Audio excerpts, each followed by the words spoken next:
Is my speaker on? Can everyone hear me? Yes, we can. Okay, well, thank you. I've been tasked with talking through what we're doing on the emerging front proactively.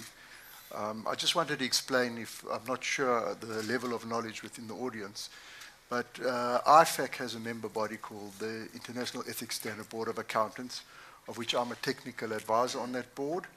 And that board has got an emerging issues committee as well that looks at the latest issues that might impact the profession.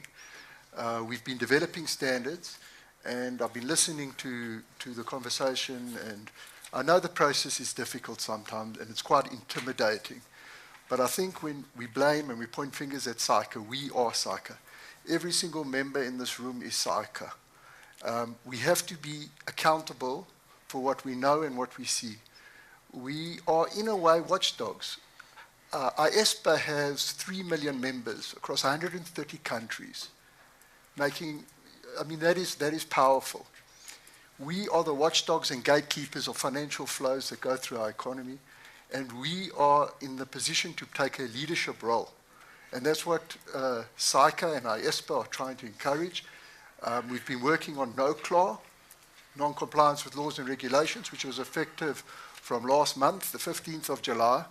And this gives individual public accountants in business the ability to override Section 140 of confidentiality without fear of the institution taking action against you when transactions occur that you know about that go against the national interest. We have to take disciplinary, we have to follow due care, due process. We can't discipline through the media. We can't. The media by nature is often quite sensationalist. And one has to be very careful because you can end up hurting the profession more than you can actually save it. But what we can do is take accountability for when we do see actions. Because, as I say, unity and the power of those 3 million members across 130 countries, over 118 member bodies, which URBA and SAICA are both members, can change the world, literally. But it's too easy to say, let's put it on a tip-off whistleblower line and let someone else deal with it. Well, no. You know what? A lot of these transactions could have been stopped if someone would have raised ethical issues and taken accountability for being ethical. And that's where the pledge comes in. And people can make as many pledges, but if you see actions that aren't in accordance with the national interest, you are looking at balance sheets, you are looking at income statements, you are you are responsible often. When I'm saying you, I'm talking to myself as well. Every professional accountant out there in business and in the audit profession. It is important that that we act and we walk the talk as the leaders of the profession. I just wanted to make that point. There's a lot of ethical issues. It's a dynamic world we're living in with new technologies. We've got new privacy laws that are coming in soon. Probably in 2018, we're going to have POPI in place. This is going to affect practices, databases that we keep. It might even affect the ability to publish names. We need to see what the regulatory rules are going to be around that. But we can refine our processes, and we all need to be active and take a role. And if you see there's a problem with the process, raise it internally with SAICA, with the disciplinary committee. Say how we can improve it, because that's the right forum to do it. If you are concerned that action isn't being taken in the public domain, ask.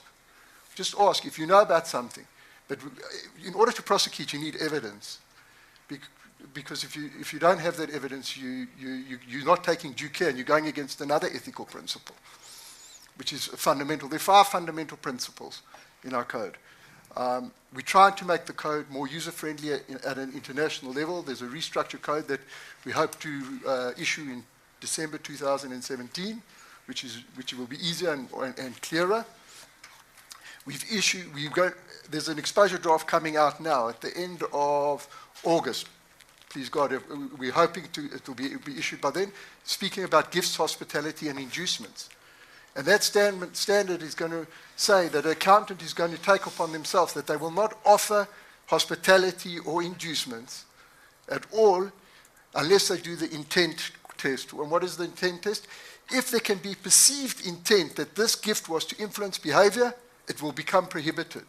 Now, you as individual members can comment. We need comments. We value comments because that's going to make our ethical practices more refined and more robust. So when that exposure draft comes in, if you really want to make a difference, we want you to be energized, we want you to love ethics, and we want to then use your comments to get better standards in place. But at the end of the day, standard can be on the shelf, and no one can live the standard. We're wasting our time.